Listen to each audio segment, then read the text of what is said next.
10-এর 1 আয়ত এবং বর্গ। ডান পাশে দেখানো আকৃতিগুলো লক্ষ্য করি এবং 2 ভাগে ভাগ করি।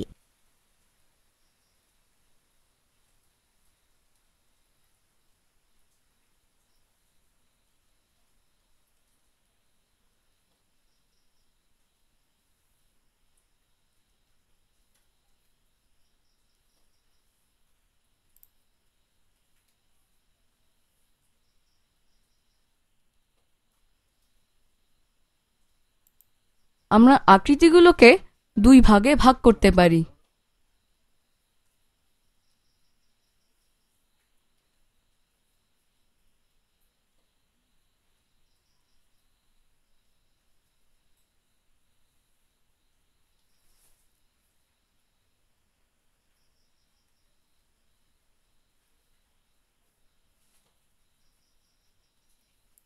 ক দল, খ দল।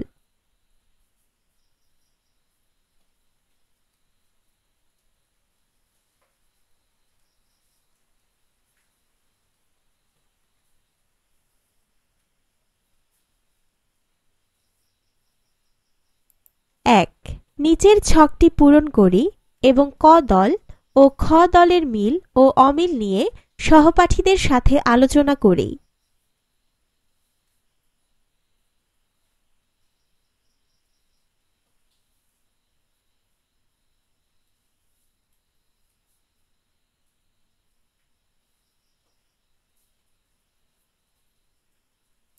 বাহুগুলোর বৈশিষ্ট্য কিরূপ, কোণগুলোর বৈশিষ্ট্য কিরূপ, মিল বিষয়গুলো, অমিল বিষয়গুলো।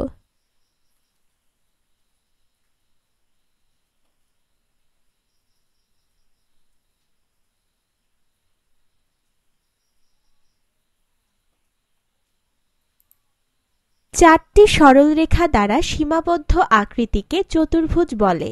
যে চতুর্ভুজের 4টি কোণই সমকোণ তাকে আয়ত বলে। যে আয়তের 4টি বাহু সমান তাকে বর্গ বলে।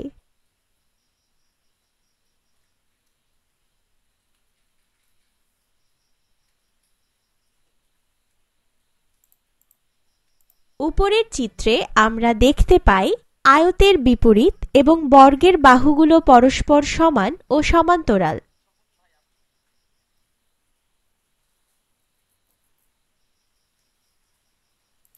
দুই, আয়ত ও বর্গগুলো অঙ্কন করি। ক, আয়ত, ভূমি 5 সেন্টিমিটার, উচ্চতা 3 সেন্টিমিটার। খ, বর্গ, প্রতিটি বাহুর দৈর্ঘ্য 4 সেন্টিমিটার।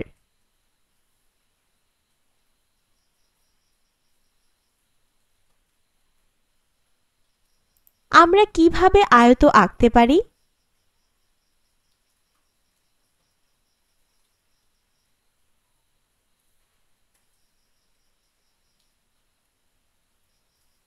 একটি স্কেলের সাহায্যে 5 সেন্টিমিটার দৈর্ঘ্যের একটি রেখা আঁকি।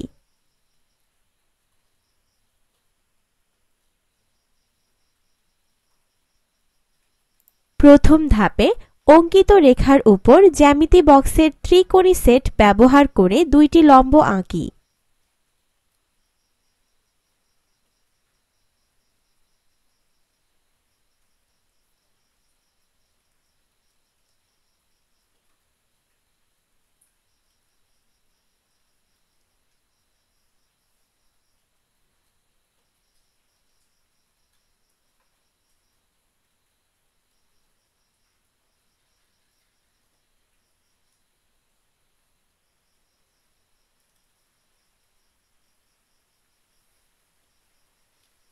লম্ব দুইটি থেকে 3 সেন্টিমিটার দৈর্ঘ্যের দুইটি রেখা বিন্দু দিয়ে চিহ্নিত করি।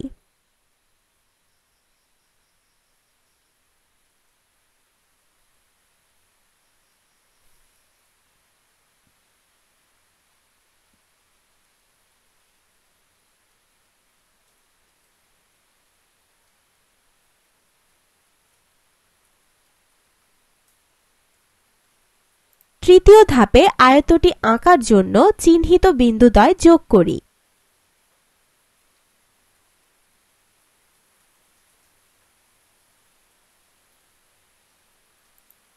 ত্রিকোণী সেট ব্যবহার করে আমরা পাশে দেখানো ছবির মতো লম্ব আঁকতে পারি।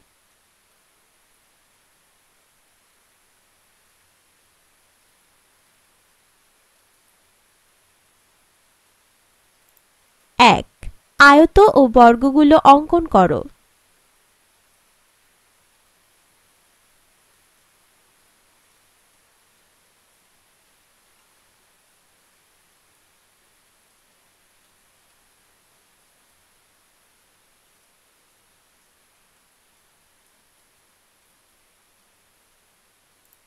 দশের 2 সামান্তরিক ও ট্রাপিজিয়াম। ডান পাশের আকৃতিগুলো একটি অন্যটির উপর বসিয়ে চতুর্ভুজ তৈরি করি। আমরা কি কি আকৃতি তৈরি করতে পারি?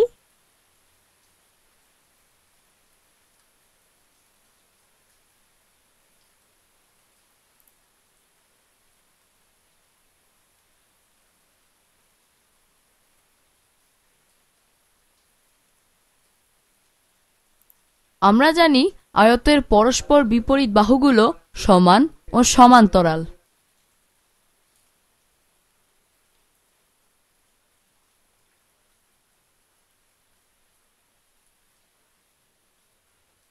এক, উপরের 6টি চতুর্ভুজকে তাদের সমান্তরাল বাহুগুলোর ভিত্তিতে 2টি দলে ভাগ করি।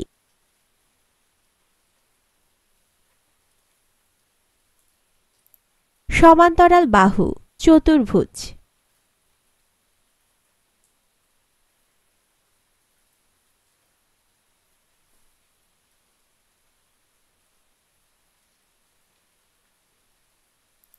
ছয়টি চতুর্ভুজের মধ্যে কি কোনো আয়ত আছে? যদি আছে মনে হয়, তবে কেন সেটি আয়ত তার কারণ ব্যাখ্যা করি।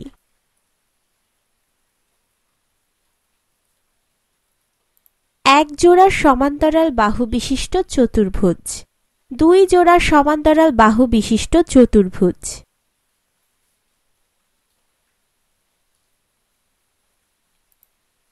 যে চতুর্ভুজের এক জোড়া বাহু পরস্পর সমান্তরাল তাকে ট্রাপিজিয়াম বলে। যে চতুর্ভুজের 2 জোড়া বাহু পরস্পর সমান্তরাল তাকে সামান্তরিক বলে। 1, নিচের আকৃতিগুলো থেকে ট্রাপিজিয়াম ও সামান্তরিক খুঁজে বের করো। আকৃতিটি ট্রাপিজিয়াম বা সামান্তরিক কেন তার কারণ ব্যাখ্যা করো।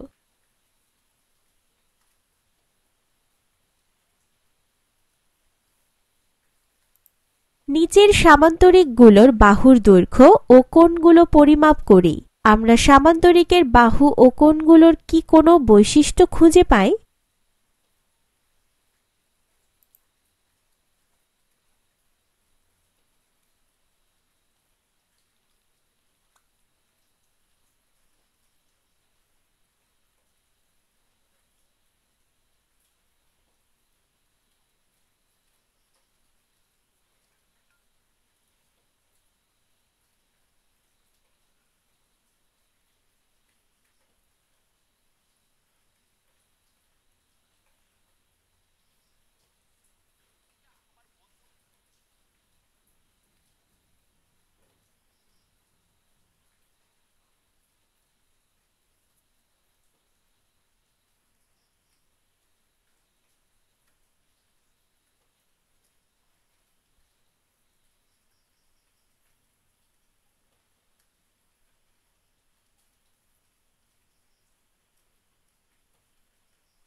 পরস্পর বিপরীত বাহুর দৈর্ঘ্য।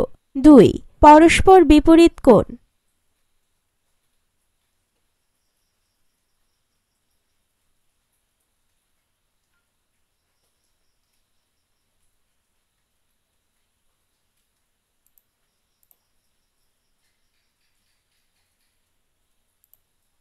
সামান্তরিকের বিপরীত বাহুগুলো পরস্পর সমান, বিপরীত কোণগুলো পরস্পর সমান। 2 নিচের সামান্তরিকগুলোর বাহুর দৈর্ঘ্য ও কোণের পরিমাপ নির্ণয় করো।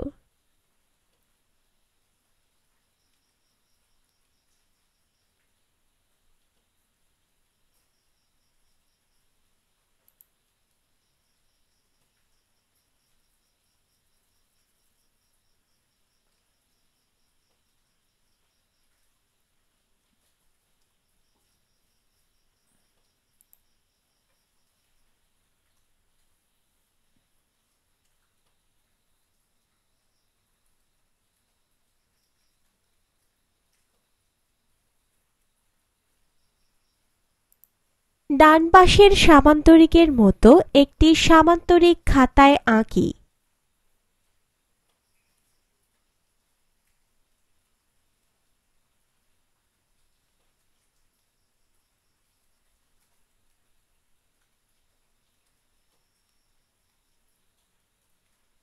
কিভাবে সামান্তরিক আঁকব?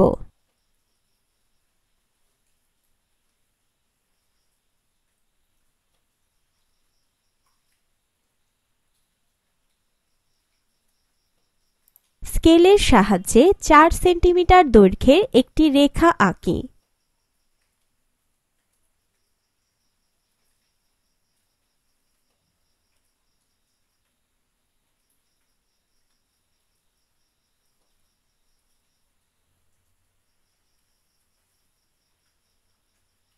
চাঁদা ব্যবহার করে 60 ডিগ্রি কোণ আঁকি।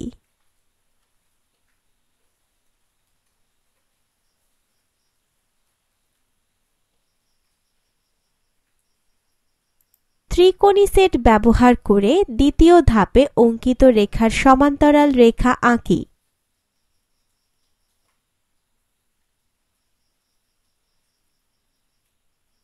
দ্বিতীয় ও তৃতীয় ধাপের অঙ্কিত রেখায় 3 সেন্টিমিটার চিহ্নিত করি।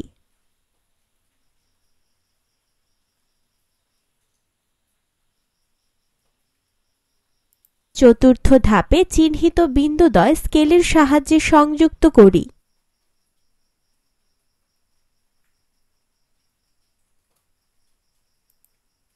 ত্রিকোণী সেট ব্যবহার করে আমরা নিচে দেখানো ছবির মতো সমান্তরাল রেখা আঁকতে পারি।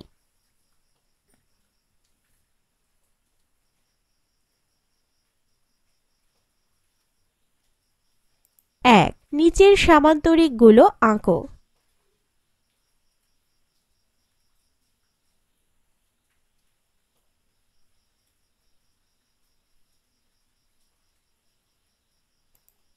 দশের 3 রম্বস।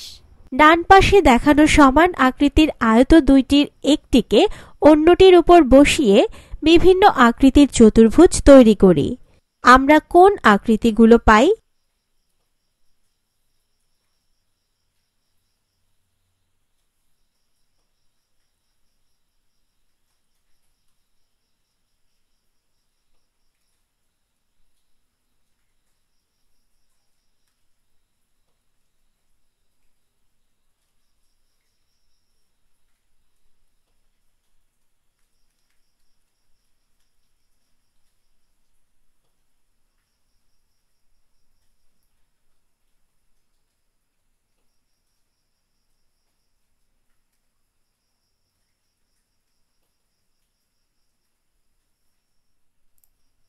বাহুগুলোর দৈর্ঘ্য পরিমাপ করি।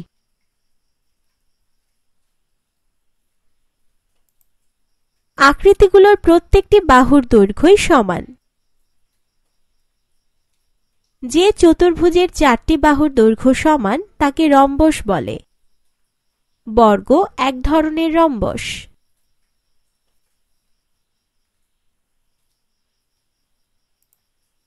নিচের রম্বসের বিপরীত বাহুগুলো সমান্তরাল এবং বিপরীত কোণগুলো সমান কিনা ত্রিকোণী সেট ও চাঁদা ব্যবহার করে নির্ণয় করি।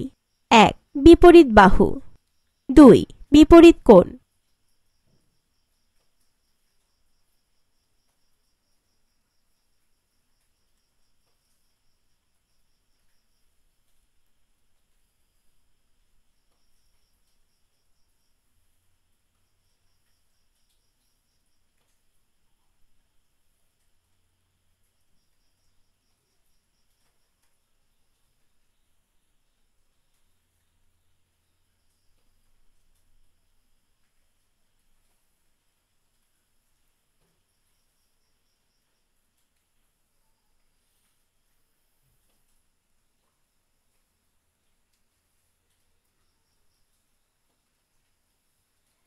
রম্বসের বিপরীত বাহুগুলো পরস্পর সমান্তরাল, বিপরীত কোণগুলো পরস্পর সমান।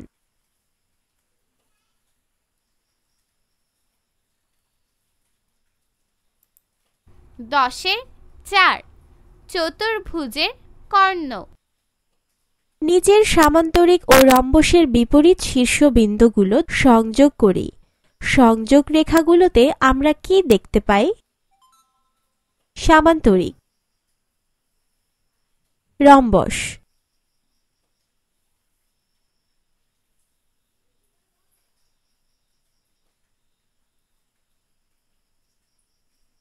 বিপরীত শীর্ষবিন্দুর সংযোগকারী রেখাকে বলে কর্ণ। একটি চতুর্ভুজের 2টি কর্ণ রয়েছে, কিন্তু ত্রিভুজের কোনো কর্ণ নেই। ক, খ, গ, ঘ একটি সামান্তরিক।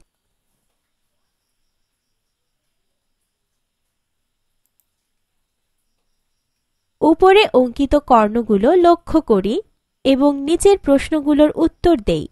1. কোন বিন্দুতে সামান্তরিকের 2টি কর্ণ মিলিত হয়? 2. কোন বিন্দুতে রম্বসের 2টি কর্ণ মিলিত হয়? 3. রম্বসের 2টি কর্ণ কিভাবে পরস্পরকে ছেদ করে?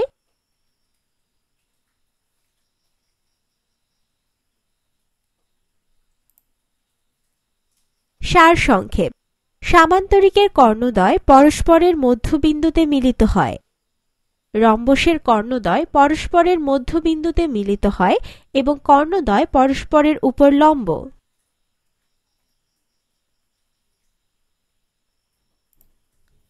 সামান্তরিক ও রম্বস আকৃতির কাগজগুলোকে কর্ণ বরাবর কাটি। তৈরি করা ত্রিভুজগুলোর বাহু ও কোণগুলোর মধ্যে তুলনা করি। এই ত্রিভুজগুলোতে আমরা কি পাই? সামান্তরিক।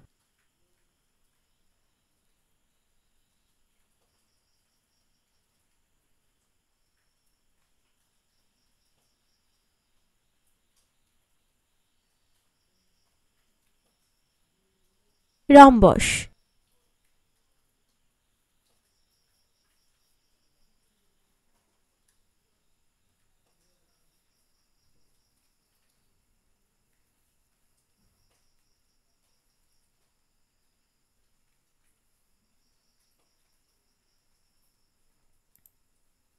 অপর পাশের ত্রিভুজটি একই আকৃতির।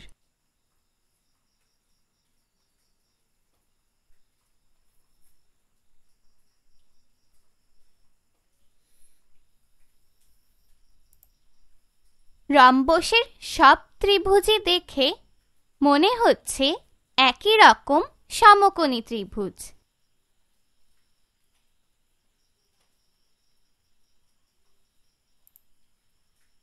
একটি আয়ত ও একটি বর্গকে কর্ণ বরাবর কেটে 4টি ত্রিভুজ তৈরি করো। আয়ত ও বর্গের বৈশিষ্ট্যগুলো কি? আয়ত: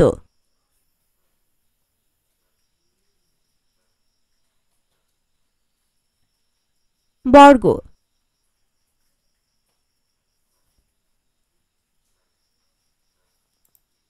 চতুর্ভুজ সম্পর্কে আমরা কি পেয়েছি তা সংক্ষেপে ছকের খালি ঘরগুলোতে লিখি।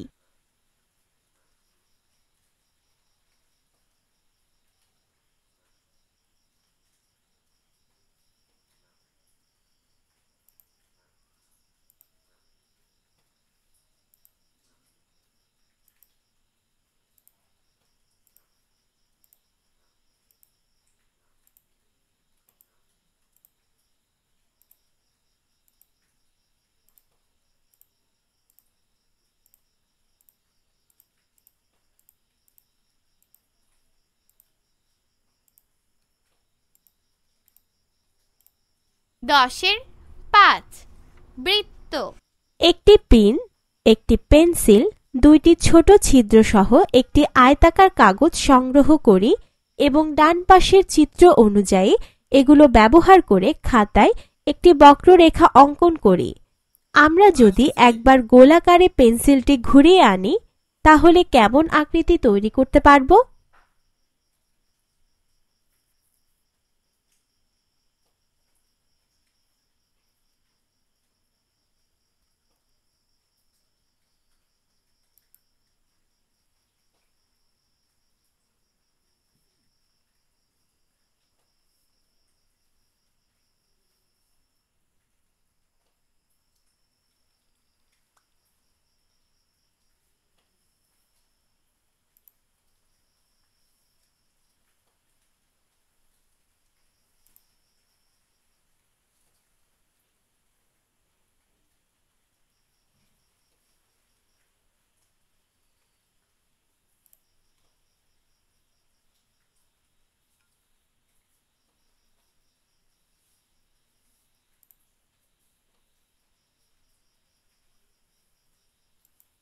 আমরা যদি একবার পেন্সিলটিকে গোলাকারে ঘুরিয়ে আনি তাহলে একটি সুন্দর গোল আকৃতি পাব। এই গোল আকৃতিটিকে বলা হয় বৃত্ত। যে বক্ররেখাটি বৃত্তটিকে আবদ্ধ করে রেখেছে তাকে বলা হয় পরিধি। বৃত্ত একটি আবদ্ধ বক্ররেখা যার প্রত্যেক বিন্দু ভিতরের একটি বিন্দু থেকে সমান দূরে।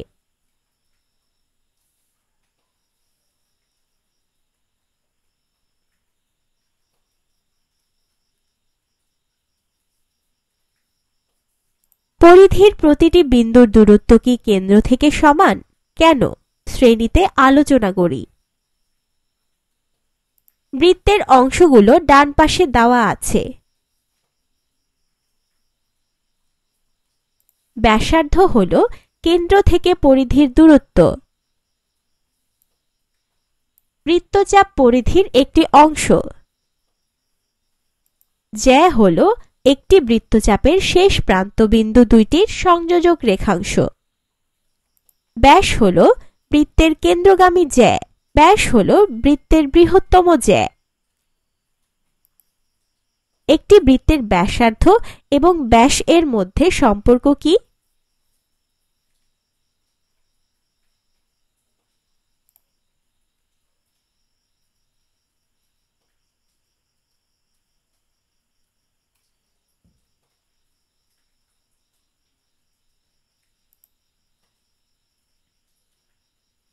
বৃত্তের ব্যাস ব্যাসার্ধের দ্বিগুণ।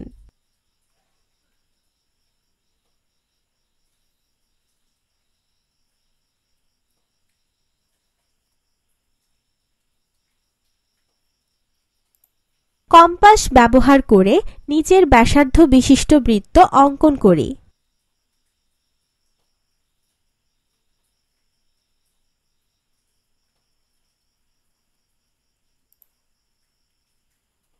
প্রদত্ত ব্যাসার্ধ নিয়ে কিভাবে বৃত্ত অঙ্কন করা যায়? ১. কম্পাসের কাঁটা স্কেলের 0 এর স্থানে ধরি এবং খেয়াল রাখি যেন কাঁটাটি সরে না যায়।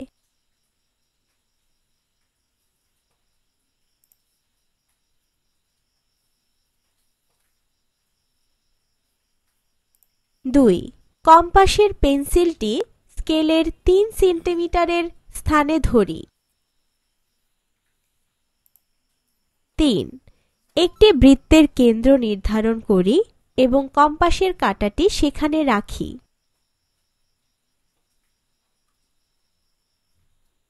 ৪. কেন্দ্রের চারপাশ দিয়ে পেন্সিলটি ঘুরিয়ে আনি।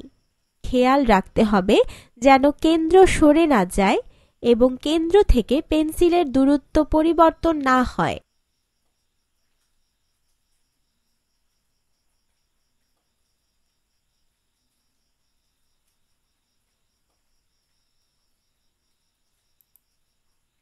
বৃত্ত দ্বারা একটি নকশা এবং একটি ছবি অঙ্কন করি।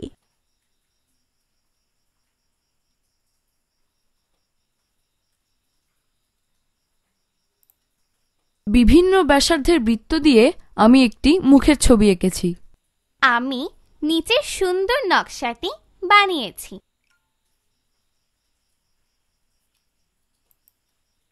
5 ডান পাশের চিত্রে ঝ এর চারপাশে ক থেকে জ পর্যন্ত বিন্দু আছে।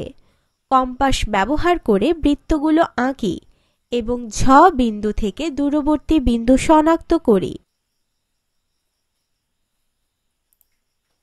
1 ডান পাশের চিত্রে ক, খ, গ, ঘ এবং উম এর মধ্যে কোন রেখাংশটি অপেক্ষাকৃত লম্বা? 2 নিচের বৃত্তগুলো আঁকো। 1 35 মিলিমিটার ব্যাসার্ধ বিশিষ্ট একটি বৃত্ত।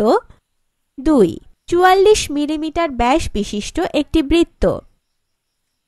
3 ডান পাশের চিত্র অনুযায়ী 18 সেন্টিমিটার দৈর্ঘ্য বিশিষ্ট একটি বাক্সে 3টি সিডি রাখলাম। একটি সিডির ব্যাসার্ধ কত? অনুশীলনী 10 1 ক এবং খ রেখা দুইটি সমান্তরাল। নিচের উদাহরণটি দেখো এবং রেখা দুইটি ব্যবহার করে একটি ট্রাপিজিয়াম ও দুইটি সামান্তরিক আঁকো।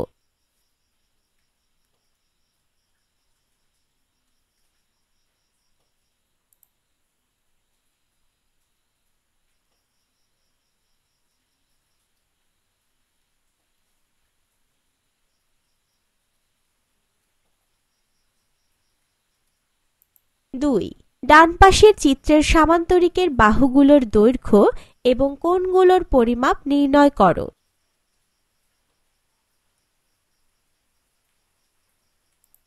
3 নিচের চিত্রে চতুর্ভুজের কর্ণগুলো দেওয়া আছে। চতুর্ভুজগুলো আঁকো এবং কোনটি কোন ধরনের চতুর্ভুজ তা লেখো।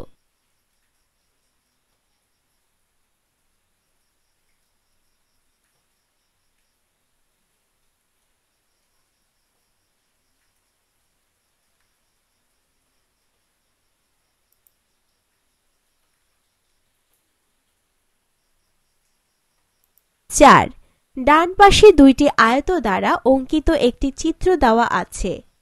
ঘ উম বাহুর উপর অঙ্কিত লম্বগুলো শনাক্ত করো। 5 নিচের চতুর্ভুজগুলো অঙ্কন করো। 6 1 এবং 5 নম্বর ঘরে দেওয়া বৈশিষ্ট্য অনুযায়ী 2, 3, 4, 6 নম্বর ঘরে বৈশিষ্ট্য লিখে ছকটি পূরণ করো। চতুর্ভুজ একজোড়া বিপরীত বাহু সমান্তরাল, ট্রাপিজিয়াম। সামান্তরিক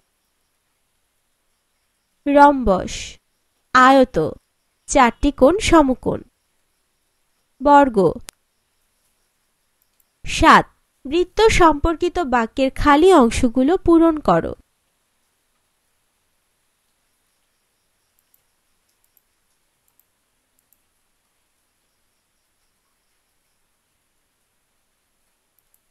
8 ডান পাশের চিত্র অনুযায়ী আমরা একটা বাক্সে একই প্রকারের 5টা থালা রাখলাম।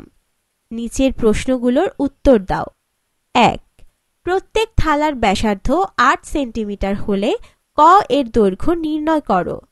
2 যদি ক 80 সেন্টিমিটার হয় তাহলে প্রতিটি থালার ব্যাস নির্ণয় করো।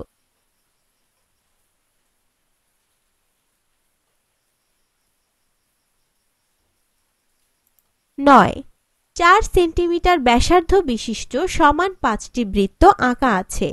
চিত্র অনুযায়ী কেন্দ্রগুলো যোগ করলে ক থেকে খ পর্যন্ত অঙ্কিত রেখাংশের মোট দৈর্ঘ্য নির্ণয় করো। 10 কম্পাস ব্যবহার করে বাম পাশের নকশাটির মতো নকশা আঁকো।